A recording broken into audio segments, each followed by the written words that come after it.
And welcome to बाइक्यूल्स। This is Cheshna and आज है अपना हंट सीरीज का डे 4। चैप्टर चल रहा था breathing and exchange of gases और आज इस चैप्टर का हमारा लास्ट पार्ट है, लास्ट लेक्चर है इस चैप्टर का। कल से नया लेक्चर मतलब कल से नया चैप्टर हम स्टार्ट करेंगे। तो दो बिल्कुल छोटे से टॉपिक पढ़े हैं जो कि बहुत ईजी है, उसको 10 मिनट में खत्म करेंगे। पीवाईक्यू लगाएंगे, लेक्चर रहेगा काफी छोटा। अपना स्कोर कमेंट सेक्शन में लिख देना और अपनी अटेंडेंस मार्क कर देना, ठीक है। तो चलिए आज का अपना फर्स्ट टॉपिक है regulation of respiration. Regulation of respiration क्या है? देखो, आपने कभी भी देखा होगा, जब भी आप कभी स्विमिंग कर रहे हो तो आप कुछ सेकंड के लिए अपनी रेस्पिरेशन को रोक सकते हो, आप सांस लेना ऐसे छोड़ सकते हो। आप कभी कभी मजाक में भी सोचते हो कि देखो कितने सेकंड तक मैं अपनी सांस को कंट्रोल कर सकता हूँ, कि मैं ब्रीथ आउट किए बिना रह सकता हूँ। यानी मैं ये कह सकती हूँ कि कुछ हद तक जो रेस्पिरेशन है, जो ब्रीथिंग है, वो वॉलंटरी है ना। लेकिन अगर आप सो रहे हो, क्या सोते सोते आप अपनी सांस को रोक सकते हो? नहीं रोक सकते ना। यानी कि रेस्पिरेशन मतलब कि ब्रीदिंग, ये वॉलंटरी प्रोसेस भी है, इनवॉलंटरी प्रोसेस भी है। मोटे मोटे तौर पर कहूं तो ह्यूमन बींग्स के पास की एबिलिटी है कि ये अपनी रेस्पिरेटरी रिदम को मॉडरेट कर सकते हैं या मेंटेन कर सकते हैं। अब इसके पीछे दो मैकेनिज्म इंपॉर्टेंट है, एक है न्यूरल कंट्रोल, दूसरा है केमिकल कंट्रोल। पहले पढ़ेंगे न्यूरल कंट्रोल। देखो, न्यूरल कंट्रोल कभी आपने सोचा आप 1 मिनट में 12 से 16 बार ब्रीथ करते हो, है ना। 1 मिनट में 12 से 16 बार सांस ले रहे हो, तो इस चीज को रेगुलेट कौन करता है? इसे रेगुलेट करता है ब्रेन का ही एक पार्ट जिसको हम बोलते हैं मेडुला ऑब्लोंगाटा। आपको पता होगा मेडुला ऑब्लोंगाटा क्या है? मेडुला ऑब्लोंगाटा ब्रेन का लास्ट पार्ट है, क्योंकि इसके बाद स्पाइनल कॉर्ड स्टार्ट हो जाती है। तो देखो, मेडुला ऑब्लोंगाटा में ना एक सेंटर प्रेजेंट है और उस सेंटर को हम बोलते हैं रेस्पिरेटरी रिदम सेंटर। क्या बोलते हैं? Respiratory rhythm centre. Respiratory rhythm centre ही प्राइमरीली रिस्पॉन्सिबल है हमारी ब्रीदिंग को रेगुलेट करने के लिए। मतलब ये जो नॉर्मली हम सांस ले रहे हैं, सांस छोड़ रहे हैं, इन सारी चीजों को कौन मेंटेन कर रहा है? इन सारी चीजों को मेंटेन कर रहा है रेस्पिरेटरी रिदम सेंटर। अब ये वर्ड्स एनसीईआरटी में नहीं लिखे हैं, पर कॉन्टेक्स्ट यही है, तो समझना इसको जरूरी है। 1 मिनट बस इसको समझेंगे। देखो, ये जो रेस्पिरेटरी रिदम सेंटर है ना, यहाँ कुछ ग्रुप ऑफ न्यूरॉन्स होते हैं जो हमारे ब्रीथिंग रेट को कंट्रोल करते हैं। बेसिकली 2 ग्रुप ऑफ न्यूरॉन्स है। एक है डोर्सल रेस्पिरेटरी ग्रुप यानी कि डीआरजी। डोर्सल रेस्पिरेटरी ग्रुप क्या करता है? नॉर्मली जो हम सांस ले रहे हैं, सांस छोड़ रहे हैं, इसको रेगुलेट करता है, ठीक है।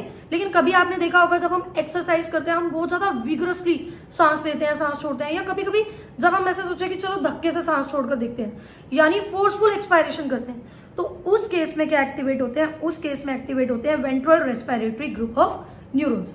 ये फोर्सफुल एक्सपायरेशन करवाते हैं। याद है ना, पिछले लेक्चर में पढ़ा था फोर्सफुल एक्सपायरेशन कैसे होगा? जब एब्डोमिनल मसल्स भी यूज होंगी और इंटरनल इंटरकोस्टल मसल्स भी यूज होंगी, ठीक है। डन है। तो डीआरजी यानी डोर्सल रेस्पिरेटरी ग्रुप कब काम करेगा? नॉर्मली ब्रीथिंग में। और वीआरजी यानी कि वेंट्रल रेस्पिरेटरी ग्रुप कब काम करेगा? फोर्सफुल एक्सपायरेशन के टाइम पे या एक्सरसाइज के टाइम पे। मतलब प्राइमरीली हमारी ब्रीथिंग को कंट्रोल कर रहा है आरआरसी, रेस्पिरेटरी रिदम सेंटर, जो कि मेडुला ऑब्लोंगाटा में प्रेजेंट है। ये आप देख सकते हो मेडुला ऑब्लोंगाटा, इसमें रेस्पिरेटरी रिदम सेंटर प्रेजेंट है और ये क्या करेगा? सिग्नल करेगा डायफ्राम को, जिससे हम नॉर्मली इनहेल करेंगे और एक्सहेल करेंगे। डन, ये टॉपिक अपना कंप्लीट हो गया। उसके बाद देखो, दूसरा सेंटर होता है न्यूमोटैक्सिक सेंटर। अब न्यूमोटैक्सिक सेंटर नॉर्मल रिदम में कोई भी रोल नहीं अपनाता। मतलब नॉर्मली जो आप सांस ले रहे हो, सांस छोड़ रहे हो, इसमें इसका कोई भी पार्टिसिपेशन नहीं है। कुछ कंडीशंस बॉडी में ऐसी बन जाती है, जैसे कि अगर CO2 ज्यादा हो जाए, ठीक है, या H पॉजिटिव ज्यादा हो जाए, ठीक है।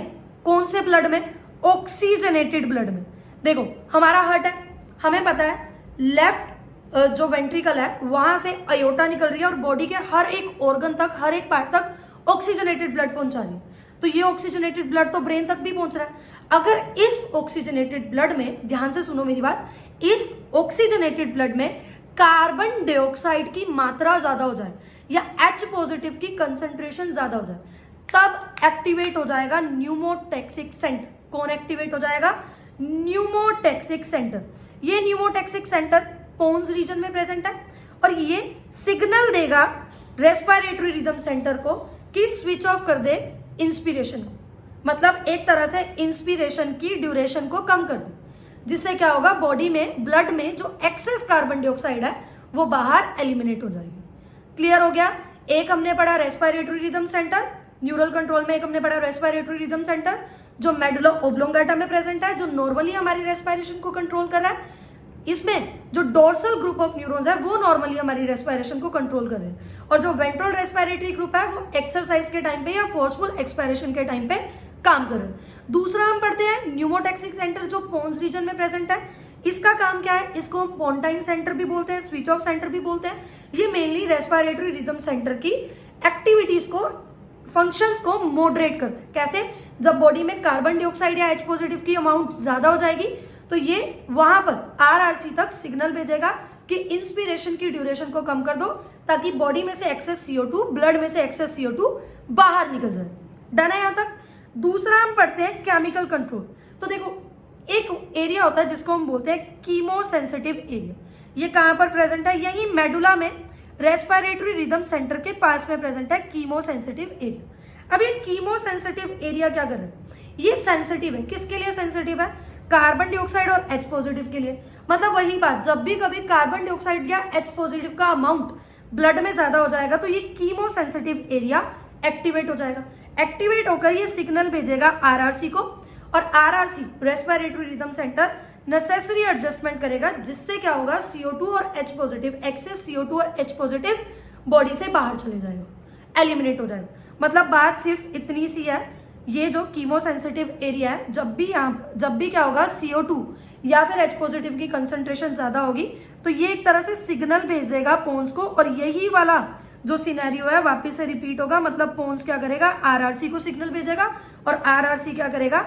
ऐसी कंडीशंस बना देगा बॉडी में कि CO2, एक्सेस CO2 और H पॉजिटिव बॉडी से एलिमिनेट हो जाए। इसमें कोई भी दिक्कत नहीं होनी चाहिए। ठीक है। लास्ट चीज आपने क्या याद रखनी है? इसके जो रिसेप्टर्स होते हैं, ठीक है, यानी जब PCO2 ज्यादा बढ़ जाए या H पॉजिटिव ज्यादा बढ़ जाए तो कुछ ऐसे रिसेप्टर्स होते हैं जो बेसिकली आयोटिक आर्ट और कैरोटिड आर्टरी में प्रेजेंट होते हैं। कैरोटिड आर्टरी क्या है? तो देखो, जब भी लेफ्ट वेंट्रिकल से ऑक्सीजनेटेड ब्लड निकलता है तो आर्टरीज क्या करती हैं? सभी ऑर्गन्स तक ऑक्सीजनेटेड ब्लड लेकर जाती है ना। तो उसमें से एक आर्टरी ऐसी भी होगी जो ब्रेन तक ऑक्सीजनेटेड ब्लड लेकर जाएगी। ये यहाँ गर्दन के इस रीजन में लगभग प्रेजेंट होता है। ये नहीं भी याद रखोगे तो कोई दिक्कत नहीं है। ये याद रखना कि कैरोटिड आर्टरी क्या कर रही है? ब्रेन के पास ऑक्सीजनेटेड ब्लड पहुंचा रही है। तो यहाँ पर भी क्या होता है? कुछ रिसेप्टर्स प्रेजेंट होते हैं जो इन चेंजेस को, किन चेंजेस को? कि CO2 ज्यादा हो रहा है या H पॉजिटिव ज्यादा हो रहा है, इन चेंजेस को रिकॉग्नाइज कर लेगा। रिकॉग्नाइज करेगा तो फिर से वही बात है, रिदम सेंटर के पास सिग्नल्स आएंगे और रिमीडियल एक्शंस लिए जाएंगे। रिमीडियल एक्शंस मतलब कि एक्सेस CO2 और H पॉजिटिव को रिमूव कर दिया जाए। चलिए, तो मतलब एक बात तो साफ है कि O2 का कुछ खास रोल नहीं है रेस्पिरेटरी रिदम को रेगुलेट करने में। रोल ज्यादा किसका है? CO2 का। क्योंकि आपने तीनों केस में देखा कि पोन्स भी, जो पोन्स में न्यूमोटैक्सिक सेंटर है, ये भी सिग्नल कब भेज रहा है? जब CO2 ज्यादा हो रहा है, CO2 ज्यादा हो रहा है, H पॉजिटिव ज्यादा हो रहा है। ठीक है। इधर आपने देखा कि ये जो केमिकल कंट्रोल में आप कीमो सेंसिटिव एरिया पढ़ रहे हो, ये भी कब काम कर रहा है? जब CO2 की कंसंट्रेशन ज्यादा हो रही है। या ये जो आयोटिक आर्क है, कैरोटिड आर्टरी है, ये भी कब काम कर रहे हैं? जब CO2 का अमाउंट क्या हो? ज्यादा। ठीक है। इसी को NCERT में पढ़ेंगे, फिर करेंगे डिसऑर्डर। तो लिखा हुआ है human beings have significant ability to maintain and moderate the respiratory rhythm to suit the demand of body tissues. Human beings के पास ये एबिलिटी है कि ये अपने रेस्पिरेटरी रिदम को मेंटेन कर सके और मॉडरेट कर सके। इसके पीछे रिस्पॉन्सिबल है इनका न्यूरल सिस्टम। एक स्पेशलाइज सेंटर प्रेजेंट होता है मेडुला रीजन में। अभी ऊपर भी बताया, इस सेंटर को हम बोलते हैं RRC, यानी कि रेस्पिरेटरी रिदम सेंटर। ये प्राइमरीली रिस्पॉन्सिबल है रेगुलेशन के लिए। दूसरा एक और सेंटर प्रेजेंट है पोन्स रीजन में, जिसको हम न्यूमोटैक्सिक सेंटर बोलते हैं। ये प्राइमरीली रेस्पिरेशन के लिए, ब्रीदिंग के लिए रिस्पॉन्सिबल नहीं है, पर ये RRC के, रेस्पिरेटरी रिदम सेंटर के फंक्शंस को मॉडरेट कर रहे हैं। ठीक है। Neural signal from this centre, किस सेंटर? ये न्यूमोटैक्सिक सेंटर क्या कर रहा है? रिड्यूस करेगा इंस्पिरेशन की ड्यूरेशन को। ऊपर भी मैंने बताया कब रिड्यूस करेगा? जब CO2 की कंसंट्रेशन, H पॉजिटिव की कंसंट्रेशन ज्यादा हो जाएगी तो रिड्यूस करेगा इंस्पिरेशन के रेट को, और देयर बाय ऑल्टर करेगा, यानी चेंज करेगा रेस्पिरेटरी रेट को। कीमो सेंसिटिव एरिया जो कि रिदम सेंटर के पास, RRC के पास, ये कीमो सेंसिटिव एरिया जो कि RRC के पास ही प्रेजेंट है, ये क्या कर रहा है? ये सेंसिटिव है CO2 के लिए और H पॉजिटिव आयंस के लिए, यानी हाइड्रोजन आयंस के लिए। मतलब जब भी ये सब्सटेंसेस इंक्रीज होंगे तो ये सेंटर भी एक्टिवेट हो जाएगा और इन टर्न वही सारा प्रोसेस चलेगा, यानी ये सिग्नल भेजेगा रिदम सेंटर को। रिदम सेंटर फिर क्या करेगा, ऐसी एडजस्टमेंट बॉडी में बना देगा कि ये CO2 और H पॉजिटिव जो ज्यादा है बॉडी में, ब्लड में ज्यादा है, ये बाहर एलिमिनेट हो जाए। फिर लिखा हुआ है कुछ रिसेप्टर्स प्रेजेंट होते हैं एओर्टिक आर्क और कैरोटिड आर्टरी में, जो रिकॉग्नाइज कर लेते हैं इंक्रीज CO2 को और H पॉजिटिव कंसंट्रेशन को, और वो भी फिर सिग्नल्स भेजते हैं रेस्पिरेटरी सेंटर में रेमेडियल एक्शंस के लिए। रेमेडियल एक्शंस मतलब CO2 और H पॉजिटिव जो एक्सेस है इनको एलिमिनेट करवाने के लिए, रिमूव करवाने के लिए। मतलब साफ है, ऑक्सीजन का कोई खास रोल नहीं है रेस्पिरेटरी रिदम में, और रोल ज्यादा किसका है, कार्बन डाइऑक्साइड का। आई होप ये टॉपिक आपको समझ आ गया होगा, बहुत ईजी है, इसमें कोई दिक्कत वाली बात नहीं है। हमने एनसीईआरटी भी पढ़ लिया और शॉर्ट नोट्स के थ्रू भी पढ़ लिया। अब इस चैप्टर का लास्ट टॉपिक, फाइनली हम चैप्टर खत्म कर रहे हैं। लास्ट टॉपिक है डिसऑर्डर्स। 2 मिनट का काम है, बहुत आसान है। पहला डिसऑर्डर जो आप पढ़ते हो वो है अस्थमा। अस्थमा क्या है, डिफिकल्टी इन ब्रीदिंग, सांस लेने में, ब्रीदिंग सांस लेने में दिक्कत होगी, डिफिकल्टी होगी। आपने नॉर्मली देखा भी होगा जिन लोगों को अस्थमा होता है उनको सांस लेने में दिक्कत होती है, और वो जब सांस ले रहे होते हैं ना तो चेस्ट में से एक अजीब सी आवाज आ रही होती है जिसको हम वीजिंग बोलते हैं, कि वीजिंग साउंड आ रही है, ठीक है। और अपनी ब्रीदिंग को सही रखने के लिए, क्योंकि इन्हें इतनी दिक्कत हो रही है, ये क्या लेते हैं, पंप भी लेते हैं, यानी कि इनहेलर भी लेते हैं। तो होता क्या है, ब्रोंकाई और ब्रोंक्यूल्स में इन्फ्लेमेशन हो जाती है, जिसकी वजह से ब्रीदिंग करने में जो है प्रॉब्लम होती है। तो अस्थमा का जो कोज है वो क्या है, inflammation in bronchi and bronchioles. ये एक ना एलर्जिक डिसीज है, इसीलिए आप देखोगे कुछ लोगों को सारा साल अस्थमा नहीं रहता, पर कुछ सर्टेन मौसम में, जैसे कि जीरी वगैरह कट रही है या डस्ट वगैरह से एलर्जी है, तो तब भी उनका अस्थमा जो है वो ट्रिगर हो जाता है। दूसरा क्या है, एम्फाइसेमा। एम्फाइसेमा क्या है, क्रोनिक डिसऑर्डर। एक होता है एक्यूट डिसऑर्डर, जैसे आपको खांसी जुकाम हो गया, 5-6 दिन में ठीक हो गया, तो वो एक्यूट डिसऑर्डर है। क्रोनिक होता है जो लंबे टाइम तक चली जा रहा है, इसको हम बोलते हैं क्रोनिक डिसऑर्डर। तो एम्फाइसेमा क्या है, क्रोनिक डिसऑर्डर है। यहाँ पर इस कंडीशन में क्या होता है ना, जो एल्वियोलाई की वॉल्स हैं ये डैमेज हो जाती है। अब एल्वियोलाई क्या है, सरफेस प्रोवाइड कर रहा है एक्सचेंज ऑफ गैसेस के लिए। जब एल्वियोलाई की वॉल्स ही डैमेज हो गई तो रेस्पिरेटरी सरफेस एरिया क्या हो जाएगा, डिक्रीज हो जाएगा। Cigarette smoking one of the major cause है एम्फाइसेमा के लिए। लास्ट हम पढ़ते हैं ऑक्यूपेशनल रेस्पिरेटरी डिसऑर्डर।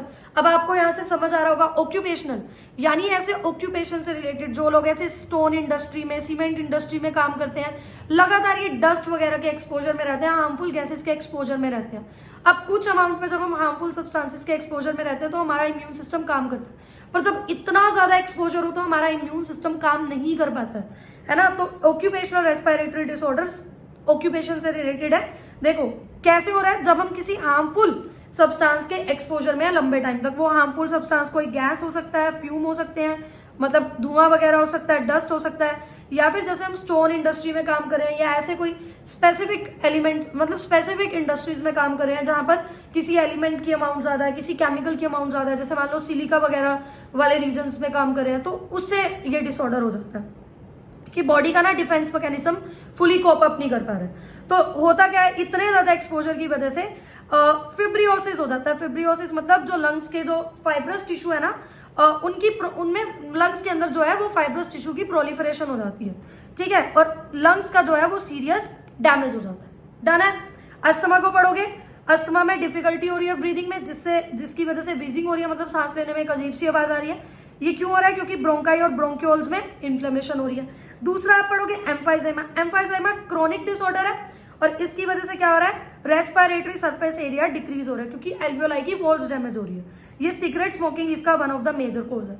फिर ORD ऑक्यूपेशनल रेस्पिरेटरी डिसऑर्डर, कुछ इंडस्ट्रीज में स्पेशली जहां पर स्टोन ग्राइंडिंग या ब्रेकिंग हो रही है तो बहुत ज्यादा डस्ट प्रोड्यूस होती है, हमारा डिफेंस मैकेनिज्म कोप अप ही नहीं कर पाता है, तो लॉन्ग एक्सपोजर की वजह से इन्फ्लेमेशन हो जाती है, फिब्रियोसिस हो जाती है, मतलब proliferation of fibrous tissue, body मतलब लंग्स के अंदर बहुत ज्यादा फाइब्रस टिश्यू बढ़ जाते हैं, जिसकी वजह से सीरियस लंग डैमेज हो जाता है। इसीलिए इंडस्ट्रीज में काम करने वाले वर्कर्स को यह भी सजेस्ट किया जाता है कि प्रोटेक्टिव मास्क को यूज किया जाए, ठीक है, मतलब मास्क वगैरह लगाकर काम किया जाए। तो देखो 15 मिनट के अंदर हमने टॉपिक कर लिए, अगले 10 मिनट के अंदर हम फटाफट से क्वेश्चन लगाएंगे। आपने स्क्रीन को पॉज करना है, आंसर देना है, आंसर को चेक करना है और कमेंट सेक्शन में प्लीज अपना स्कोर जरूर बताना है। फाइनली हमारा ये चैप्टर खत्म होने जा रहा है, कल करेंगे नया चैप्टर। तो आज का हमारा पहला क्वेश्चन है, देखो ये हमें एक डायग्राम दिया हुआ है, वो कह रहा है ये ह्यूमन रेस्पिरेटरी सिस्टम का डायग्राम है। ABCD 4 लेबल्स है, आपको बताना है। ये लेबल्स भी देखने हैं और उसके बाद इनका फंक्शन भी देखना है, फिर बताना है करेक्ट ऑप्शन। तो ए तो क्या है, ए हमें पता है ट्रैकिया है, ठीक है। बी ध्यान से देखो, बी क्या है, तो बी हमें दिखा रहा है प्लूरा मेम्ब्रेन, सी हमें दिखा रहा है ये वस्कुलराइज्ड बैग यानी कि एल्वियोलाई, और डी हमें दिखा रहा है डायफ्राम, ठीक है। तो ऑप्शन देखते हैं। फर्स्ट ऑप्शन में हमें कह रहा है कि सी एल्वियोलाई है, ठीक बात है, सी एल्वियोलाई तो है। इसका काम क्या है, thin walled vascular bag like structure for exchange of gases, अभी तो हमें देखने में यही करेक्ट लग रहा है, ठीक है, फिर भी आगे देख लेते हैं। डी वो कह रहा है lower end of lungs, D तो यार डायफ्राम ही है, ठीक है, तो ये तो ऑप्शन हो नहीं सकता। ए वो कह रहा है ट्रैकिया, सही बात है, ए ट्रैकिया, लॉन्ग ट्यूब है, supported by complete cartilaginous ring, complete C shaped cartilaginous rings यहाँ नहीं होती हैं, यहाँ जो रिंग्स होती हैं वो इनकम्प्लीट होती है, तो ये ऑप्शन भी गलत हो गया। बी क्या कह रहा है, pleural membrane surround ribs on both side to provide cushion against rubbing, नहीं, जो प्लूरल मेम्ब्रेन है ये तो लंग्स को ही सराउंड करती है। अपना फर्स्ट क्वेश्चन हो गया। उसके बाद कह रहा है select the correct event that occur during inspiration. Inspiration में हमें पता है क्या होता है, सबसे पहले तो डायफ्राम कॉन्ट्रैक्ट होता है, डायफ्राम जो कि डोम शेप स्ट्रक्चर है, कॉन्ट्रैक्ट होगा तो फ्लैटेंड हो जाएगा, एंटीरियर पोस्टीरियर एक्सिस पे जो वॉल्यूम है वो इंक्रीज हो जाएगी, अंदर प्रेशर डिक्रीज हो जाएगा, तो फर्स्ट ऑप्शन तो करेक्ट है। फिर वो कह रहा है contraction of external intercostal muscle, सही बात है, एक्सटर्नल इंटरकोस्टल मसल्स जो है वो कॉन्ट्रैक्ट कर रही है, जिसकी वजह से रिब्स और स्टर्नम जो है वो बाहर की तरफ जो है रेज हो रहे हैं, तो वॉल्यूम फिर इंक्रीज हो रही है, प्रेशर कम हो रहा है, ठीक है, तो 1 और 2 तो सही लग रहा है। पल्मोनरी वॉल्यूम डिक्रीजेस, नहीं, इंस्पिरेशन के टाइम में वॉल्यूम इंक्रीज होती है। प्रेशर इंक्रीजेस, नहीं, प्रेशर डिक्रीज होता है, तो अपना 1 और 2 करेक्ट आंसर है, बाकी क्या होंगे, इनकरेक्ट होंगे, ठीक है, डन है। आज का अपना थर्ड क्वेश्चन है, select the correct statement, correct statement बताना है। Expiration occurred due to external intercostal muscle, देख लेते हैं इस टॉपिक को हम। उसके बाद वो लिख रहा है interpulmonary pressure is lower than atmospheric pressure during inspiration, ये तो बात बिल्कुल ठीक है, इंस्पायरेशन के टाइम में सांस अंदर लेने के टाइम पे प्रेशर कम होता है, वॉल्यूम ज्यादा करते हैं ना हम ताकि प्रेशर कम हो, ताकि बाहर का प्रेशर एटमॉस्फेरिक प्रेशर ज्यादा और एयर हाई प्रेशर रीजन से यानी एटमॉस्फेयर से अंदर है, उसी को इंस्पिरेशन कहते हैं, तो ये तो अपना करेक्ट ही है। फिर कह रहे हैं inspiration occur when atmospheric pressure is less, बाहर का प्रेशर कम थोड़ी होगा, बाहर का तो ज्यादा होगा। Expiration is initiated due to contraction of diaphragm, नहीं, इंस्पायरेशन में कॉन्ट्रैक्शन होती है डायफ्राम की, ठीक है, एक्सपायरेशन में तो ये जो डायफ्राम है ये अपनी नॉर्मल पोजीशन पे वापस आ जाता है, तो ए क्या है, अपना करेक्ट आंसर है। फिर देखते हैं फोर्थ क्वेश्चन, वो कह रहा है title volume, inspiratory reserve volume, expiratory reserve volume और रेसिडुअल वॉल्यूम, आपको बताना है इनका अमाउंट कितना कितना होगा। तो हमें पता है टाइटल वॉल्यूम जो नॉर्मली हम सांस ले रहे हैं, सांस छोड़ रहे हैं, ये होती है 500 से 550 ml, तो ऑप्शन देख लो, फर्स्ट का थर्ड हमें 2 ही ऑप्शन में दिख रहा है, यानी सी और डी तो हो नहीं सकता।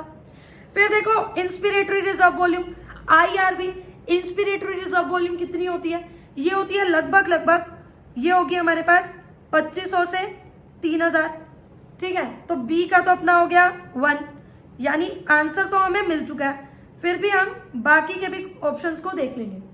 फिर वो कह रहा है एक्सपायरेटरी रिजर्व वॉल्यूम, तो एक्सपायरेटरी रिजर्व वॉल्यूम ERV लगभग कितनी होती है, 1000 से 1100 ml, और रेसिडुअल वॉल्यूम कितनी होती है, रेसिडुअल वॉल्यूम होती है हमारे पास 1100 से 1200 ml, तो ये अपना क्या है, करेक्ट आंसर है। आज का fifth question, lungs are made up of air filled sacs, lungs air filled sac से बनते हैं। The alveoli they do not collapse even after forceful expiration, वो कह रहा है जब आप फोर्सफुली एक्सपायर्ड भी कर लेते हो, धक्के से सांस बाहर भी छोड़ते हो, तब भी लंग्स पूरी तरह से जो है खाली नहीं होते, मतलब कि वो कोलैप्स नहीं करते, ठीक है। इसके पीछे रीजन क्या है, इंस्पायरेटरी रिजर्व वॉल्यूम नहीं, टाइडल वॉल्यूम नहीं, एक्सपायरेटरी रिजर्व वॉल्यूम नहीं, इसके पीछे है रेसिडुअल वॉल्यूम, कि आप कितनी भी कोशिश कर लो लंग्स में कुछ अमाउंट ऑफ एयर रह जाएगी, उसको रेसिडुअल वॉल्यूम बोलते हैं, जिसकी वजह से लंग्स कोलैप्स नहीं हो रही। सिक्स्थ क्वेश्चन है, lungs do not collapse between breath, सांस लेते टाइम भी लंग्स कोलैप्स नहीं होते और कुछ अमाउंट ऑफ एयर लंग्स में रहती है जो कभी भी एक्सपेल नहीं हो सकती, because there is negative pressure in lungs, क्या नेगेटिव प्रेशर है लंग्स में, इसीलिए there is negative intrapleural pressure pulling at the lungs wall. उसके बाद there is positive intrapleural pressure, ये तो हो ही नहीं सकता, नेगेटिव प्रेशर ही होगा, क्योंकि अंदर लंग्स के क्या होता है, कम प्रेशर होता है जब हम इंस्पायर करते हैं, है ना। Pressure in lungs is higher than atmospheric pressure, नहीं, इसका आंसर होगा हमारे पास बी, इसका करेक्ट आंसर होगा बी। मेरे ख्याल से 2014 या 15 में ये क्वेश्चन पूछा गया। उसके बाद 7th क्वेश्चन है आइडेंटिफाई द रॉन्ग स्टेटमेंट। हमें रॉन्ग स्टेटमेंट बतानी है ट्रांसपोर्ट ऑफ ऑक्सीजन से रिलेटेड। वो कह रहा है binding of oxygen with haemoglobin is mainly related to partial pressure of O2। बिल्कुल, एल्वियोलाई में पार्शियल प्रेशर ऑफ O2 ज्यादा होता है, तभी हेमोग्लोबिन के साथ ऑक्सीजन बाइंड होती है, ऑक्सी हेमोग्लोबिन बनाती है, ये तो करेक्ट है। Partial pressure of CO2 can interfere with O2 binding with haemoglobin, सही बात है। अगर पार्शियल प्रेशर ऑफ CO2 ज्यादा होगा तो O2 बाइंड नहीं कर पाएगी हेमोग्लोबिन के साथ, तो ये भी करेक्ट है। Higher H positive concentration in alveoli favours the formation of oxy haemoglobin. अब देखो, आपको याद होना चाहिए एल्वियोलाई में क्या कंडीशन होती है, सिर्फ हाई PO2 होता है, हाई PO2 होता है, बाकी सारी चीजें लो होती है, यानी लो टेम्परेचर, लो H पॉजिटिव कंसेंट्रेशन और लो क्या हो जाएगा PCO2। तो ये तो गलत है, रॉन्ग स्टेटमेंट हमें बतानी है, यही रॉन्ग है। ये कह रहा है हाई H पॉजिटिव होगा, ये तो गलत है। फिर कह रहा है लो PCO2 in alveoli favours the formation of oxy haemoglobin, सही बात है। एल्वियोलाई में तो PO2 ज्यादा होता है ना, तभी ऑक्सी हीमोग्लोबिन बनता है। आज का अपना 8th क्वेश्चन है, वो कह रहा है 70% कार्बन डाइऑक्साइड ब्लड में एब्जॉर्ब होती है और ट्रांसपोर्ट कैसे होती है लंग्स तक। आपको पता होना चाहिए 20 से 25% जो कार्बन डाइऑक्साइड है ये कैसे जाती है, आरबीसीज के थ्रू जाती है, ठीक है। और दूसरा क्या है, मतलब कार्ब अमीनो हेमोग्लोबिन की फॉर्मेशन होकर जाती है। 70% जाती है बाइकार्बोनेट आयंस की फॉर्म में, मतलब मैक्सिमम 70% किसकी फॉर्म में जा रही है, बाइकार्बोनेट, और 7% जो बचता है वो किसमें, प्लाज्मा में डिसॉल्व होकर। ये सारे टॉपिक हम पहले पढ़ चुके हैं, ठीक है। फिर हमारा 9th क्वेश्चन है आरबीसीज के बारे में ट्रू क्या है। वो कह रहा है 20 से 25% CO2 को आरबीसीज कैरी करती है, ट्रांसपोर्ट करवाती है, सही बात है, कार्ब अमीनो हेमोग्लोबिन की फॉर्म में, ये तो करेक्ट है। दे ट्रांसपोर्ट 99.5% ऑफ O2, नहीं 97% ऑफ O2, ये तो गलत है। दे ट्रांसपोर्ट 80% ऑक्सीजन, नहीं, आरबीसीज 97% ऑक्सीजन को ट्रांसपोर्ट करवाती है, तो ये तो अपना क्या हो गया, गलत हो गया। दे do not carry carbon dioxide at all, नहीं 20 से 25% तो करवाती है, तो ये सारे ऑप्शन गलत, करेक्ट क्या हो गया ए। 10th क्वेश्चन है the respiratory centres which control inspiration and expiration are located in. ये जो रेगुलेशन ऑफ ब्रीथिंग है ना, इसमें बहुत कम क्वेश्चंस आए हुए हैं, ठीक है, डायरेक्ट क्वेश्चंस बहुत कम आए हुए हैं। ये लगभग देख लो 1999 और 1994 में ये क्वेश्चन पूछा गया था, इसके अलावा हमने ज्यादा क्वेश्चंस देखे नहीं इसके रेगुलेशन ऑफ रेस्पिरेशन के, ठीक है। तो ये जो कंट्रोल कर रहा है इंस्पायरेशन और एक्सपायरेशन को, ये तो मेडुला ऑब्लोंगाटा में प्रेजेंट है। फिर 11th क्वेश्चन भी हमारे इसके बाद ये नंबरिंग गलत हो चुकी है क्वेश्चंस की, देख लेना। 11th क्वेश्चन जो हमारे पास है ये भी यही पूछ रहा है रेस्पिरेटरी सेंटर कहाँ है, मेडुला ऑब्लोंगाटा में, ठीक है। फिर ये हो गया हमारे पास 12th क्वेश्चन। 12th क्वेश्चन में वो कह रहा है due to increasing airborne allergen, air में एलर्जेंस के इंक्रीज होने की वजह से और पोल्यूटन की इंक्रीज होने की वजह से अर्बन एरिया के जो पीपल है उनको एक रेस्पिरेटरी डिसऑर्डर हो रहा है जिसमें वीजिंग साउंड आती है। अब वीजिंग साउंड किस में आती है, वीजिंग साउंड आती है अस्थमा के केस में, और अस्थमा के केस में क्या होता है, ब्रोंकाई और ब्रोंक्यूल्स क्या हो जाते हैं, इन्फ्लेम्ड हो जाते हैं। तो पहला इसका होगा क्या, reduction of secretion of surfactant in pneumocytes, नहीं। Benign growth of mucous lining in nasal cavity, नहीं। Inflammation of bronchi and bronchiole, यही करेक्ट आंसर है। फिर अपना 13th क्वेश्चन, नंबरिंग गलत हो गई है, देख लेना। Which of the following is not is an occupational respiratory disorder, anthracosis नहीं, बोट्यूलिज्म नहीं, एम्फिसेमा नहीं, सिलिकोसिस, सिलिका, इंक्रीज सिलिका की वजह से, यही क्या है अपना ORD का एग्जाम्पल है, 2018 में क्वेश्चन पूछा गया।